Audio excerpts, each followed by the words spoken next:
우리 인스파이어 집회 오신 여러분 진심으로 환영합니다. 반갑습니다. 그래서 이제 오늘 본문은 고린도전서 3장 5절부터 23절까지의 말씀입니다. 자, 우리 3장 5절부터는 이제 하나님의 일꾼, 사역자들에 대한 언급을 이제 시작합니다.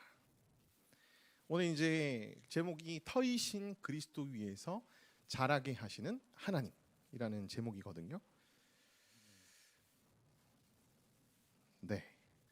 자, 3장 5절 말씀을 보면 아볼로는 무엇이며 바울은 무엇이냐? 그들은 주께서 각각 주신 대로 너희로 하여금 믿게 한 사역자들이라.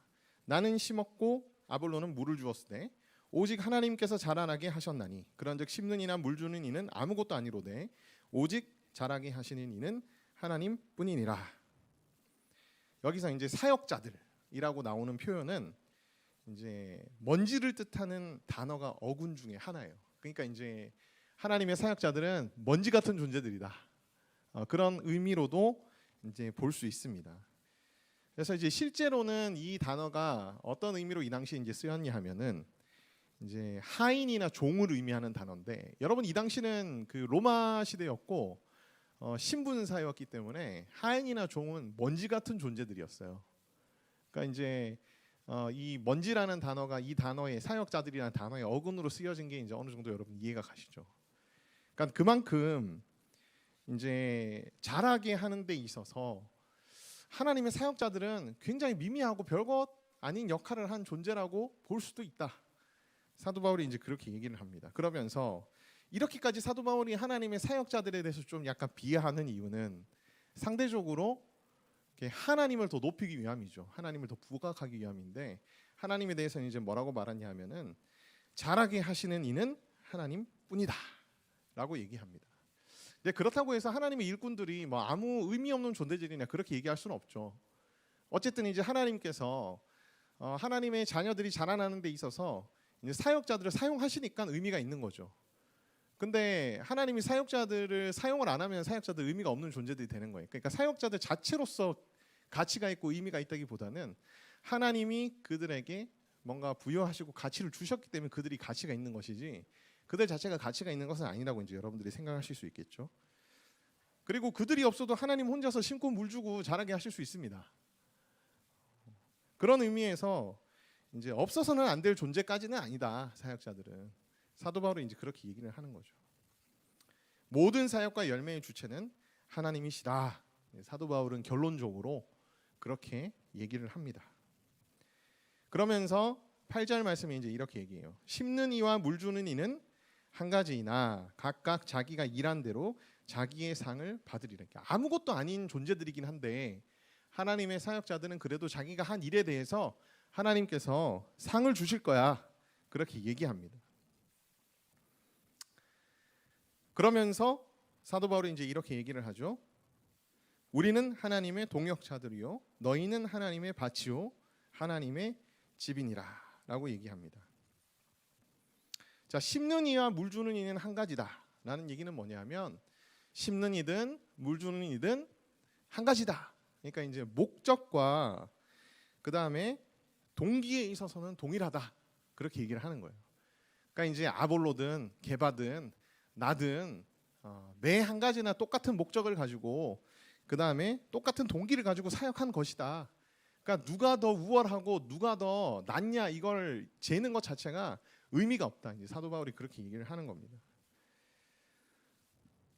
근데 여기 이제 굉장히 놀라운 말씀이 뭐냐면은 우리는 하나님의 동역자들이요라는 단어예요. 여러분, 아까 방금 전에 사도 바울이 뭐라고 얘기했죠? 우리들은 하나님의 사역자들인데 그 사역자는 이제 어떤 존재라고 제가 말씀드렸습니까? 어원적으로 봤을 때 먼지 같은, 노예 같은, 종 같은, 아무런 그 의미조차도 없는, 주인이 뭔가 가치를 부여해 줘야지만 그 가치가 주어지는 그런 존재들일 뿐이었는데, 그런 하나님의 사역자들을 구절해서 이 사도 바울이 뭐라고 표현하냐 하면은 하나님의 동역자들이라고 얘기합니다. 하나님의 동역자들. 여러분 이거 대단한 말씀 아니에요? 하나님의 일을 하는 자들이 얼마나 영광스럽겠습니까? 그렇죠? 얼마나 자부심과 긍지를 느껴야 되겠습니까? 그런데 여러분, 우리도 다들 여러분들 다니시는 교회에서 공동체에서 사역들을 하시잖아요. 하시는 분들이 많으실 텐데 하시잖아요. 그런 여러분 긍지와 그런 자부심을 여러분 느끼시나요? 언젠가는 느껴봤을 수도 있겠지만은 시간이 좀 지나면 뭔가 이 자부심과 긍지와 영광스러움은 사라지는 경우들이 굉장히 많죠. 그런 마음들을 사라지게 하는 게 또 사탄의 역사인 것 같습니다.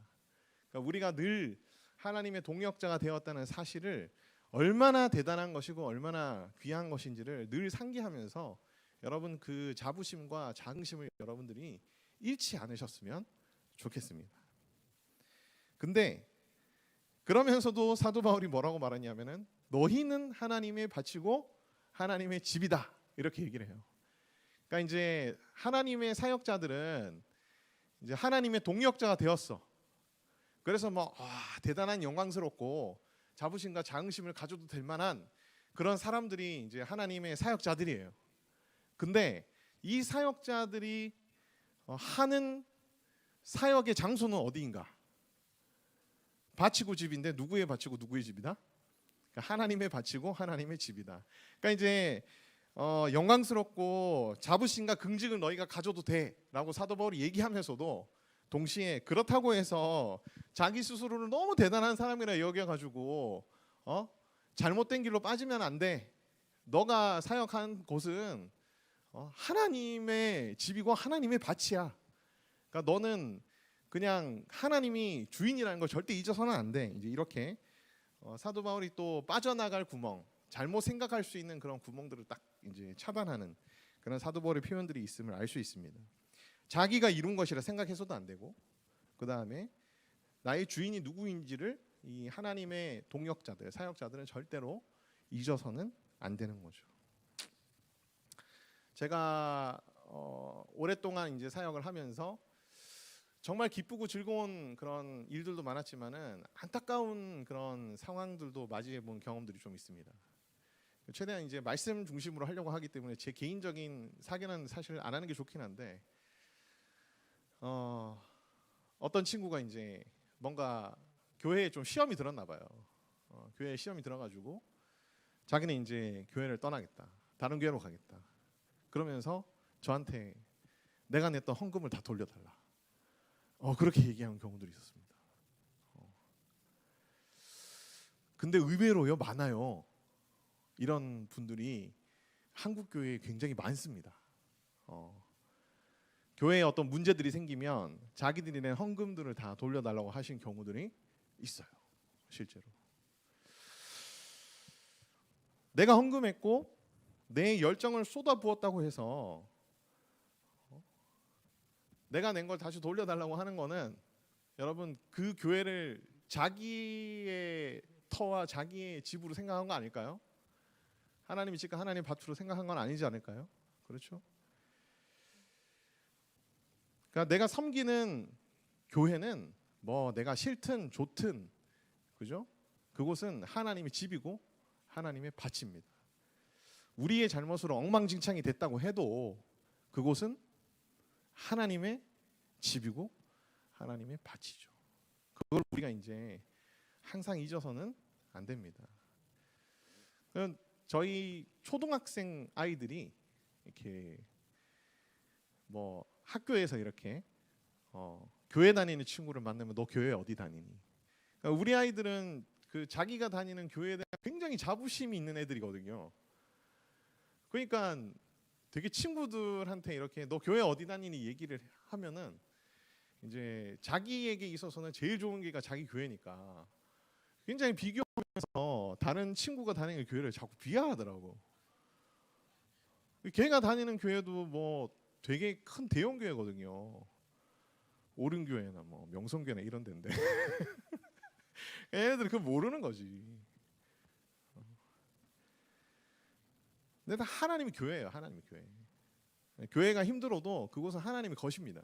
하나님의 것. 그래서 이제 우리가 교회를 향해서도 사실 돌 던져서도 안 되고, 그죠? 그 다음에 교회가 아플 때는 다른 교회가 아플 때는 어떻게 해야 돼요? 하나님이 집이니까 나도 같이 아파해야 돼. 같이 기도를 해야 되는 거죠. 그죠? 우리가 그것을 절대로 잊어서는 안 됩니다.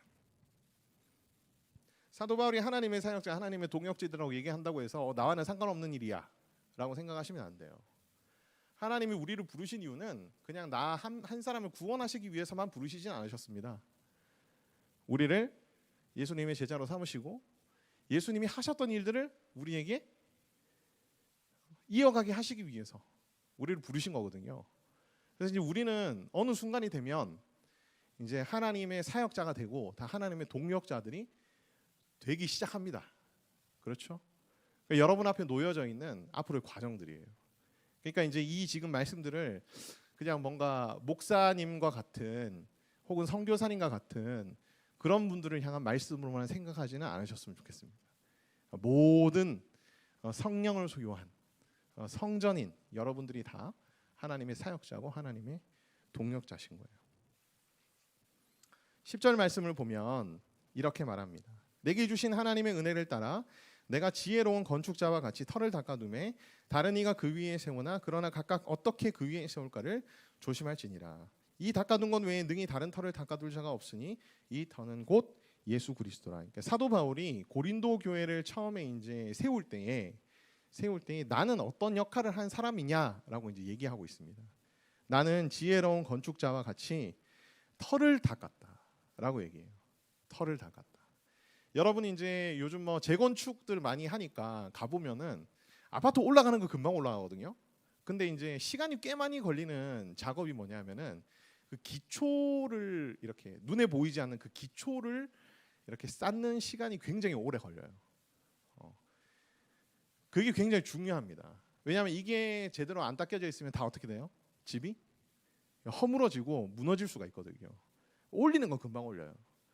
사도 바울이 터를 닦았다라고 얘기할 때는 그 집의 기초, 그 기초를 자기가 닦았는데 이제 그 터는 무엇이다?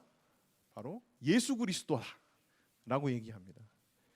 그리고 나 다음에 오는 사역자들은 이제 내가 닦아놓은 예수 그리스도라는 터 위에 이제 건축물을 올리는 일들을 하는 사람이다라고 얘기를 해요. 근데 그 건축물을 올리는 사람들이 주의해야 될 건 뭐냐? 어떻게 그 터 위에 세울까를 조심해야 된다라고 얘기를 하는 거예요. 바울 자신은 터도 아니고 아볼로도 터는 아닙니다. 터는 예수 그리스도만이 터다. 그래서 그리스도가 아닌 다른 터 위에 세워서도 안 되고 그 다음에 그리스도인 터를 훼손하거나 변질시켜서도 안 된다는 의미를 지금 이 말씀이 내포하고 있는 것입니다. 그러면 예수님이 터다. 그 다음에 이제 터이신 예수님 위에 무언가를 세워라라는 이 말씀은 진짜 어떤 의미인지 우리가 좀 살펴보기를 원하는데 제가 여기에 올려놓지는 않았지만 마태복음 7장 24절에 보면 이런 말씀이 있습니다. 그러므로 누구든지 나의 이 말을 듣고 행하는 자는 그 집을 반석 위에 지은 지혜로운 사람 같은 이리라는 말씀이 있어요. 그러니까 반석이 사실 기초 터거든요.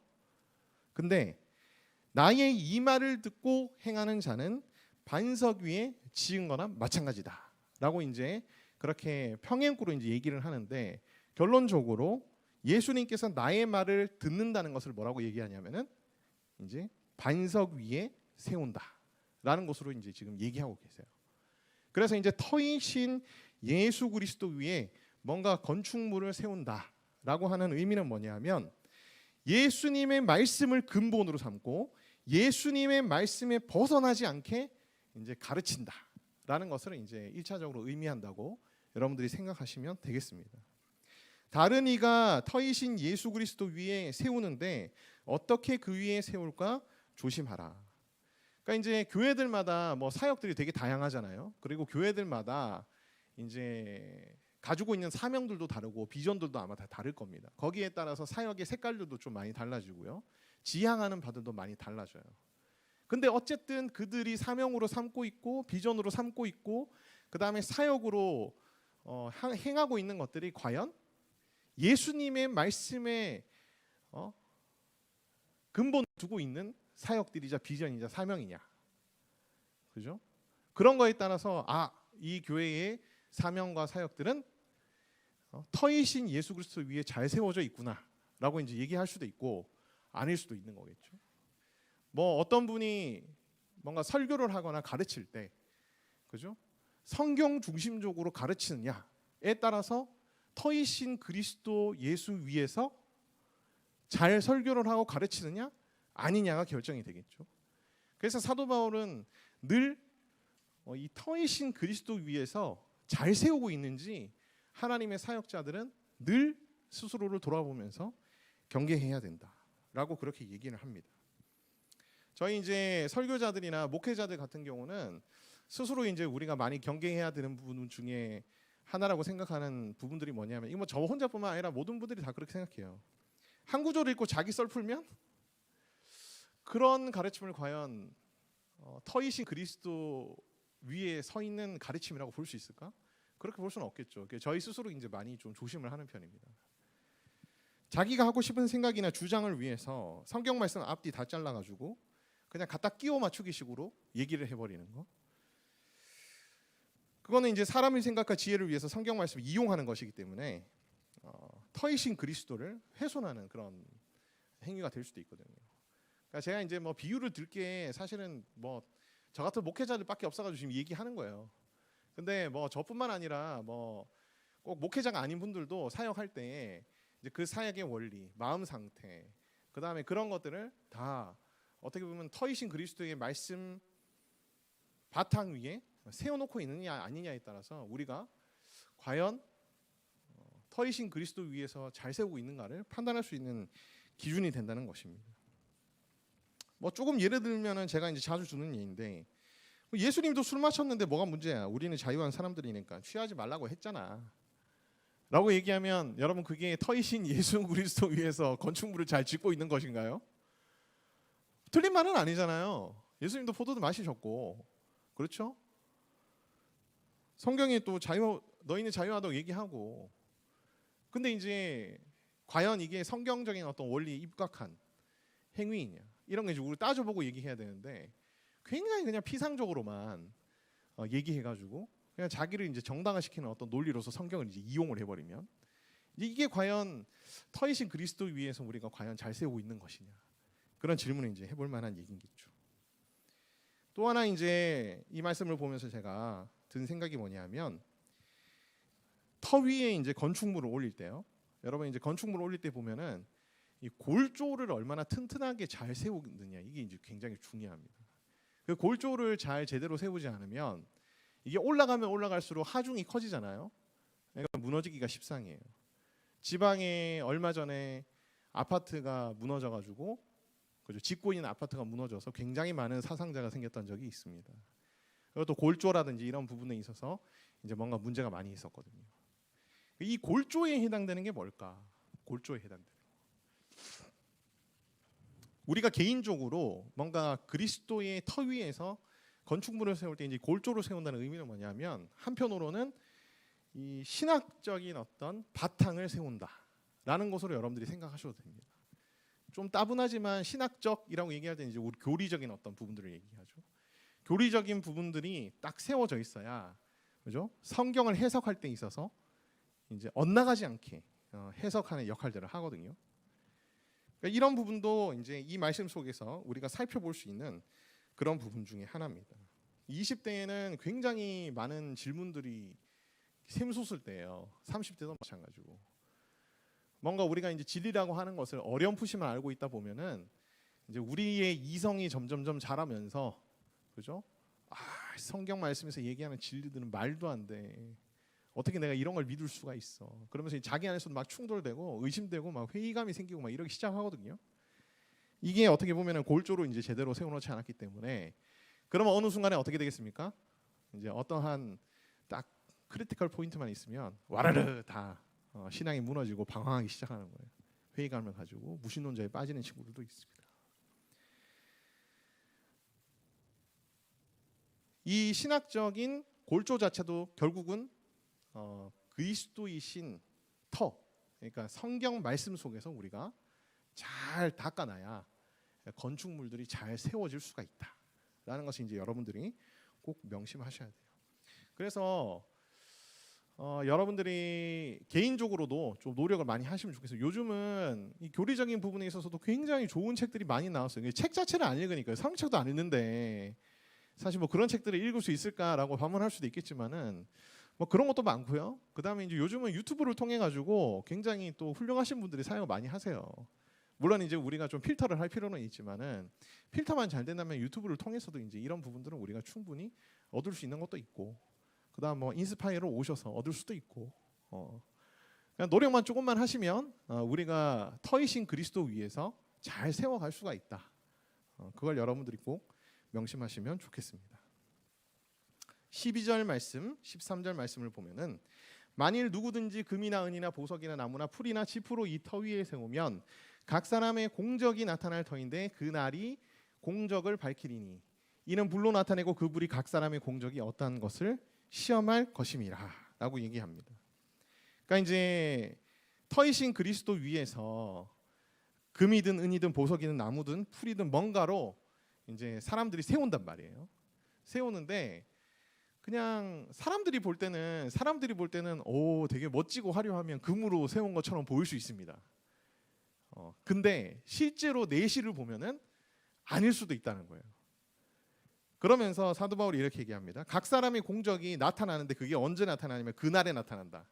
그날은 이제 뒤에 구절에 가보면 어떤 날로 얘기하냐면은 예수님이 재림하시는 날, 마지막 날. 그날에 이제 공적이 나타나는데, 공적이 나타난다는 의미는 이제 어떤 의미냐면은 공을 세운다 할 때 공적이라고 얘기하잖아요. 그러니까 각 사람이 하나님을 위해서 공을 세웠는데 그게 이제 진짜 공을 세운 건지 아니면 공을 세운 게 아닌지 이런 게 이제 적나라하게 밝혀진다라는 건 이제 공적이 나타난다라고 이제 그렇게 표현한다고 여러분들이 생각하시면 되겠습니다. 그러니까 사람의 눈으로 볼 때는 저 사람이 굉장히 하나님 나라를 위해서 공을 많이 세운 것 같아. 많이 세운 것 같아가지고 와 마지막 날이 되면 저 사람은 진짜 하나님 앞에 인정받고 칭찬받고 상급 받을 거야 라고 사람들은 그렇게 볼 수 있지만 하나님은 사람들과의 판단 기준이 달라요. 이 사람이 진짜 터이신 그리스도 위에서 벗어나지 않고 잘 세웠느냐 아니냐는 하나님만이 판단하시는 건데, 그날에 사람들의 생각과는 다르게 알고 봤더니 지프로 세운 거라 가지고 불로 이제 통과하게 하면은 지프는 다 어떻게 됐습니까? 세웠지만은 다 타버리고 아무것도 남지 않은 게 돼버리는 거죠. 그렇게 될 수도 있다. 사도 바울은 이제 그렇게 얘기합니다. 반대로 사람들이 볼 때는 되게 볼품없고 보잘것 없는 사역의 열매를 맺는 사람이었던 것 같지만 마지막 날에 알고 봤더니 어떻게 될 수 있어요? 금과 은과 보석으로 세운 그런 사역자일 수도 있는 거예요. 그러니까 저는 이 시대의 선교사님들이 그런 분들이 아닐까라는 그런 생각들이 듭니다. 우리가 이제 다니는 교회들이나 이제 이런 데 보면은 되게 막 크고 되게 화려한 사역들을 하시는 분들도 많잖아요. 근데 그에 비해서 이제 선교사님들은 확실히 뭐 사역의 열매라는 부분에 있어서 절대적인 기준으로 생각을 해봤을 때에 크지 않은 것처럼 보여요. 크지 않은 것처럼 보이지만은 저는 그런 분들이 나중에 하나님 앞에 갔을 때는 훨씬 더 그 공적이 인정받지 않을까? 막 그런 생각도 많이 합니다. 그러니까 우리가 사람의 눈으로 봤을 때랑 다르게 하나님을 또 다르게 보는 부분들이 있지 않을까 하는 그런 생각이 들어요. 여러분 짐 엘리엇이라고 하는 분 아세요? 되게 유명한 선교사님이십니다. 이분들은 사실 그 아프리카가 아니죠. 아마존인가요? 아마존의 원주민들을 전도하기 위해서 그 청년의 나이에 가긴 했지만 한 명도 전도하지 못했어요. 그러나 그들의 순교를 통해서 거기에 엄청난 역사가 있었거든요. 짐 엘리엇과 그의 친구들 여러 명이죠. 그러니까 그런 분들이 사람의 눈으로 봤을 때는 별로 공적을 쌓은 것 같지 않지만 나중에 하나님 앞에 가서는 진짜 너가 착하고 충성된 종이었다라고 평가를 받을 수도 있는 거예요. 눈에 보이는 화려함과 귀에 듣기 좋은 가르침들과 즐거움, 재미, 느낌으로 너무 쉽게 사람들을 쫓지 말고 너무 쉽게 교회도 옮기지 마세요. 너무 쉽게 교회도 옮겨서는 안 됩니다. 교회를 옮길 때 옮기더라도 원칙과 기준이 있어야 옮기는 거지 그냥 막 옮기면 안 돼요. 그러니까 어떤 사역자, 어떤 목사님의 뭐 그런 열매들 때문에 너무 좋아 보이고 막 그래가지고 막 옮겨다니고 하면은 별로 여러분 그게 하나님 보시는 기준과는 다를 수도 있다는 거. 원칙과 기준이 있어야 돼요. 옮겨도 상관없는데 원칙과 기준을 가지고 옮기셔야 된다라는 거. 여러분들이 만약에 사역자라면은 너무 그런 인간적인 기준과 사람들의 어떤 시선을 또 너무 의식하실 필요는 없습니다. 그래서 뭐 내가 하는 사역이 뭐 당장 뭐 엄청나게 뭔가 폭발적으로 뭔가 열매가 있고 되게 멋져 보이고 막 화려하지 않아도 거기에 일희일비하지 않고 쭉 해나가다 보면은 하나님이 또 역사하시는 경우들도 많고 그런 거거든요. 이 말씀 보면서 그냥 제가 이렇게 또 위로를 많이 받았습니다. 네. 더 이상 얘기하진 않을게요. 실제로 저는 그런 생각들을 안 하려고 해요. 안 하려고 하고 지금 한 달밖에 안 됐는데 뭐. 그죠? 인스파이어.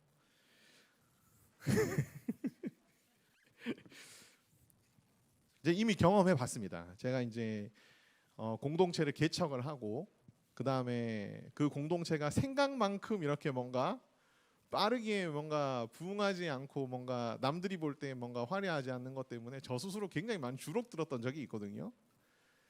근데 그때 하나님께서 뭔가 제 안에 그런 부분들을 많이 깨뜨려 주셨어요.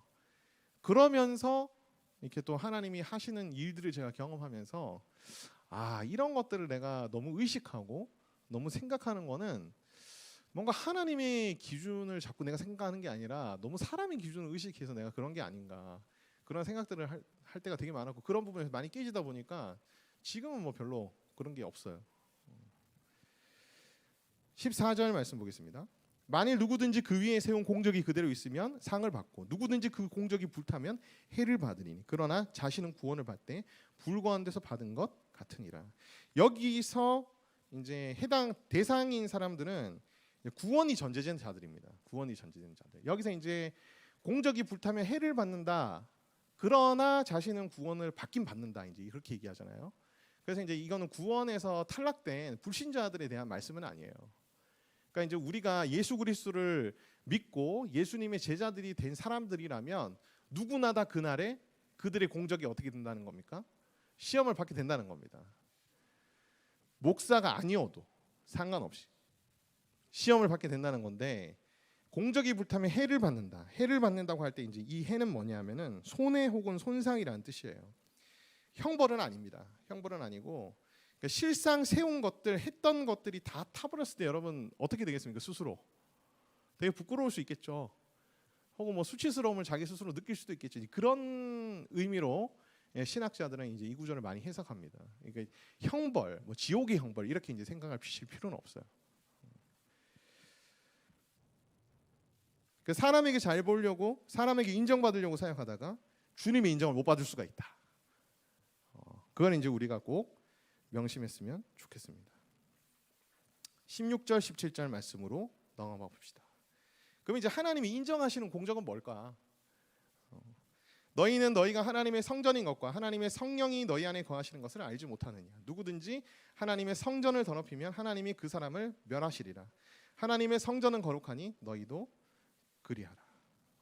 여기서 이제 17절 말씀에 더럽힌다는 말과 멸하시리라는 말씀의 원형이 똑같은 단어입니다. 똑같은 단어인데 이 단어는 이제 파괴시키다, 보다 나쁜 상황으로 이끌어간다라는 그런 뜻을 가지고 있어요. 그러니까 하나님의 성전을 더럽힌다는 얘기는 뭐겠습니까?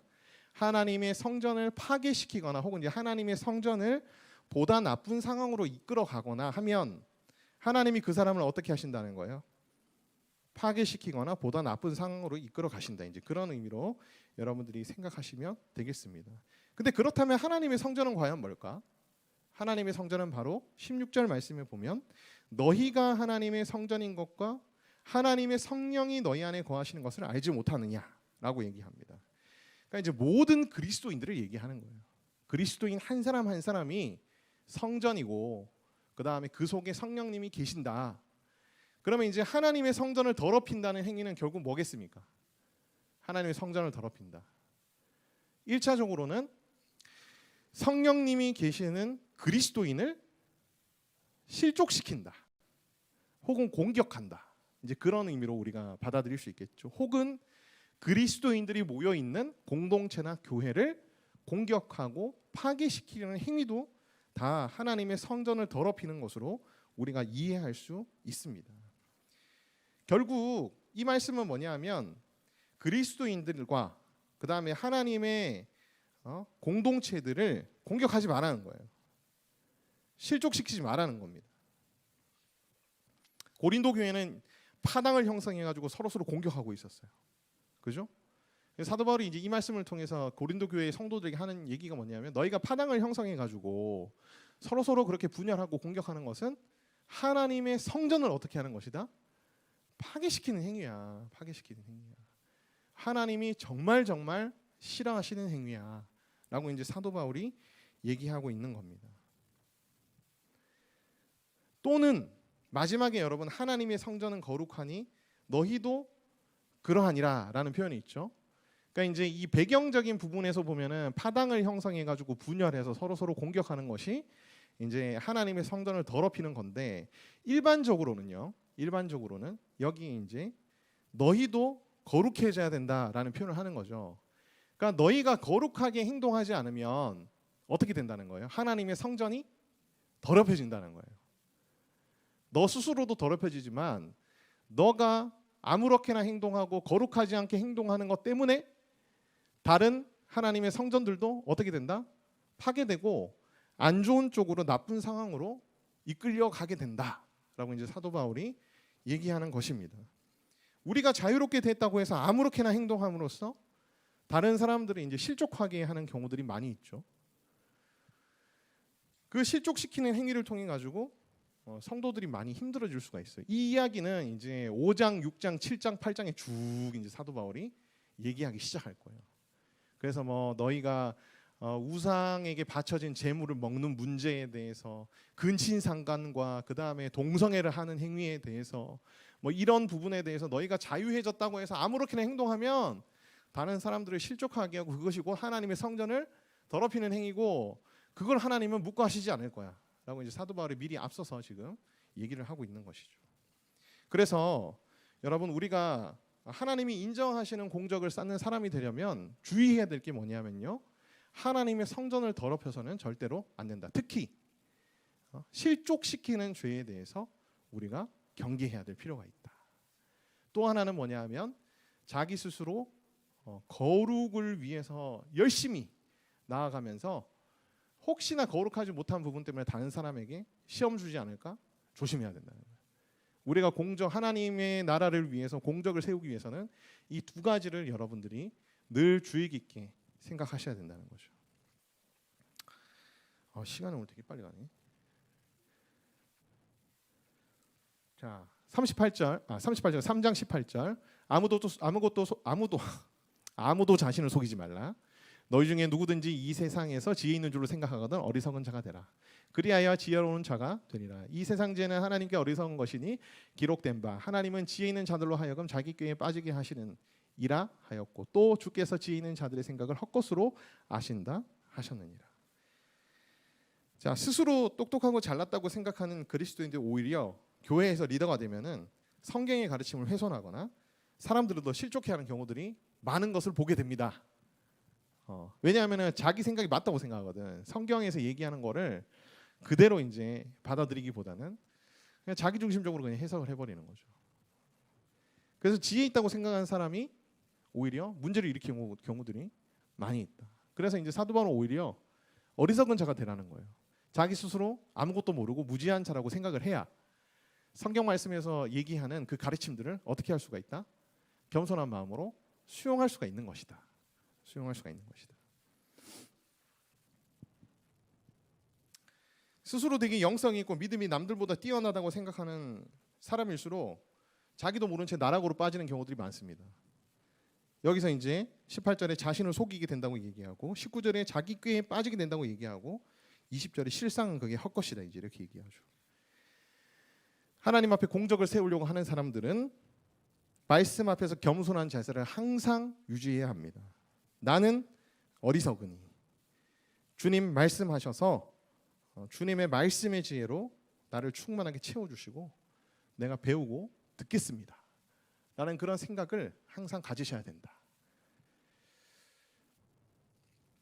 21절 말씀에 가면 갑자기 이제 조금 여태까지 했던 얘기랑 좀 다른 얘기로 전환이 되는 것을 볼 수 있는데 실제로는 이제 연관된 얘기입니다. 21절 말씀에 보면 그런즉 누구든지 사람을 자랑하지 말라 만물이 다 너희 것임이라라고 얘기해요. 여기 사람을 자랑하지 말라는 여태까지 이제 사도 바울이 계속 언급하고 있었던 그 파당 형성 문제를 다시 한번 이제 제기하는 겁니다. 파당을 형성해서 자신이 추종하는 사역자들을 계속해서 서로 자랑하면서 이제 서로 이제 분쟁하고 공격했던 거죠. 그랬던 이유가 무엇일까요? 자기가 추종하는 사람이 그죠? 다른 사역자들보다 더 우월한 게 증명이 되면 그를 따르는 자기 자신도 어떻게 돼요? 우월하다고 착각을 해버리는 거죠. 근데 이게 이 당시에 사실 사회적인 문화였어요. 이 당시 철학의 세상 아닙니까? 그리스 시대에는 이제 로마 그리스 시대는 철학의 세상이었는데 사람들마다 다 자기가 추종하는 철학자들이 있었어요. 그리고 그 철학자들끼리 이제 논쟁을 붙죠. 그 철학자들 사이에서도 우월한 사람이 있고 우월하지 않은 사람들이 있겠죠. 우월한 철학자들을 쫓는 사람은 다른 사람들보다 자기가 더 우월하다고 생각하는 경향이 있었거든요. 그런 사회적인 문화가 그대로 고린도 교회 안에도 자리 잡혀 있었다는 거죠. 근데 사람을 자랑하지 말라는 거예요. 사람을 자랑하지 말라. 그리고 만물이 다 너희 것임이라라는 말씀이 이제 나오는 이유가 뭐냐면은 자 우월하니까 여러분 자기가 더 많은 것을 가질 수 있다고 사람들이 생각하는 거잖아요. 그래서 파당을 형성하고 자기들이 우월하다는 걸 자꾸 증명하려고 이제 서로 공격하는 거잖아요. 근데 그럴 필요가 없어. 어차피 만물은 다 너희 거야라고 이제 사도 바울이 얘기하는 겁니다. 만물이 다 너희 것이다라고 얘기하는 것에 대해서는 크게 이제 신학자들이 두 가지 견해를 밝힙니다. 첫 번째는 뭐냐면 이 만물이 다 너희 것이다라는 표현 자체가 스토아 철학자들이 그 당시에 이제 했던 표현이다라는 그런 신학자들의 견해가 있습니다. 제논이라고 하는 스토아 철학자는 모든 것이 지혜자의 것이다라는 말을 해서 이제 굉장히 유명한 철학자였어요. 모든 것이 다 너희 것이다. 그러니까 너희가 뭐라는 거예요? 지혜자다. 말씀을 배우고 말씀의 가르침 속에서 성령을 통해 하나님의 계시를 깨닫는 너희들이 다 지혜자야. 그래서 모든 것이 다 너희 것이야. 그러니까 스토아 철학자들의 말을 빌려가지고 사도 바울이 바로 그리스도인들이 진정한 지혜자가 된 것이기 때문에 너희가 뭐 누가 더 우월하고 열등하고 그런 거 지금 재고할 필요가 없어. 사도 바울이 이제 그렇게 얘기하는 것이다. 라는 해석이 한 가지가 있고요. 두 번째는 뭐냐면 우리는 이제 예수님을 통해서 모든 것을 다 소유한 고귀한 신분의 사람이 됐기 때문에 내가 더 우월할 것을 자꾸 따질 필요도 없고 그다음에 서로 싸울 필요도 없고 서로 싸움으로써 자신의 우월성을 증명할 필요도 없어. 그러니까 사람을 자랑하지 마라는 사도 바울의 이제 가르침이다라는 해석도 있는데 저는 두 개 다 일맥상통한 얘기가 아닐까 하는 그런 생각이 듭니다. 그러면서 22절 23절에 이렇게 말합니다. 바울이나 아볼로나 게바나 세계나 생명이나 사망이나 지금 것이나 장래 것이나 다 너희 것이다. 이제 21절 말씀에서부터 계속 이어지는 거죠. 모든 것이 너희 것이다라고 얘기하면서 그 모든 것을 좀 더 이제 상세하게 설명합니다. 바울이나 아볼로나 게바가 다 너희 것이요. 모든 것의 주인인 그리스도 안에서 하나님이 세우신 모든 지도자들의 일꾼들의 사역자들의 지도력은 다 너희 거야. 다 너희 거야. 누가 옳고 그르고 할 필요가 없어. 다 너희 거야. 다 너에게 축복으로 주어지는 거야. 그렇게 얘기하는 것이고요. 세계나 생명이나 사망이 다 너희 것이요 라는 말씀은 뭡니까? 예수님이 나중에 재림하시면 우리는 모든 피조 세계를 다스리게 됩니다. 그리고 영생을 하게 되죠. 생명이 다 우리 것이다. 그 다음에 죽음도 우리 것이다라는 말씀은 뭡니까? 현재는 이제 우리가 죽음이 영생으로 들어가는 관문인데요. 나중에 이제 예수님 재림하시면 우리가 이제 영생하기 때문에 죽음을 이제 이기는 사람들이 되죠. 그래서 이제 세상이나 세계나 생명이나 사망이나 다 너희 거다. 그다음에 이제 지금 것이나 장래 것. 지금 것은 이제 원어적으로 어떤 의미냐면은 이 땅에서 살면서 경험할 수 있는 모든 것.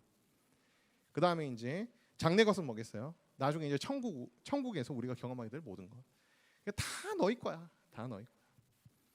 모든 축복을 모든 성도들이 동일하게 공유하기 때문에 너희가 누가 더 낫다고 누가 더 우월하다고 분쟁할 이유가 아무것도 없다라고 라고 이제 사도 바울이 얘기하고 있는 것입니다. 보셨어요? 보신 적 있어요? 저는 보진 않았는데 요즘 이제 쇼츠나 이런 걸 통해서 보면 되게 재밌더라고요. 여기 이제 순양이라는 그룹의 회장님이시고요. 그 다음에 아들들, 손자까지 해가지고 막 지지고 볶고 싸우죠. 할아버지한테 인정을 받아가지고 순양 그룹의 회장이 상속자가 되려고 하는 겁니다. 그 정말 암투와 그 정치적인 얘기들 이런 것들이 이제 굉장히 극적으로 다이나믹하게 이제 잘 형성된 드라마라고 이제 평가받는 재벌집 막내 아들. 여러분 우리가 예수님 안에서 하나님의 상속자가 되었다는 게 이것과 비슷할까요? 아니죠. 재벌집 막내 아들은 이 중에 한 사람만이 뭐가 돼요? 상속자가 되는 거예요. 그게 자기들끼리 다 어떻게 하는 거예요? 끌어내리고 어떻게든 자기가 더 우월해지려고 온갖 암투를 벌이면서, 그죠? 상대방 정적을 이제 몰아내려고 하는 거죠. 여러분 우리는 그리스도 안에서 모든 그리스도인들이 다 하나님의 상속자로서 하나님의 모든 것을 다 한 사람도 빠짐없이 누리게 되는 자들인데 왜 재벌집 막내 아들처럼 우월해지고 유일한 자기가 상속자가 되려고 그렇게 찌찌고 볶고 싸우는 거예요.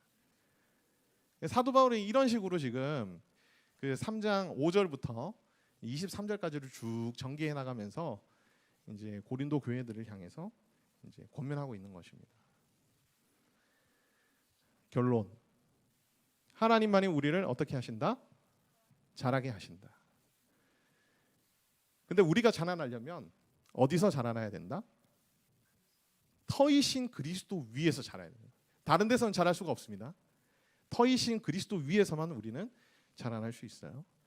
그리고 우리가 하나님 나라의 일꾼들이 되면서 어떤 일꾼들이 되기로 결심해야 되냐 하면은 터이신 그리스도 위에서 내가 세우는 일꾼이 되기로 결심하셔야 된다는 거예요. 모든 것이 너희 것이기 때문에 분쟁하지 말고 거룩함으로 공적을 세우시는 여러분 되시기를 바랍니다. 다른 사람의 공적을 배합할 필요가 없고 저 공적을 내가 뺏어올 필요도 없어요. 세상 사람들은 다른 사람의 공적을 자기의 것으로 둔갑시키고 바꾸려고 엄청난 노력을 하잖아요. 회사에서 보셨잖아요.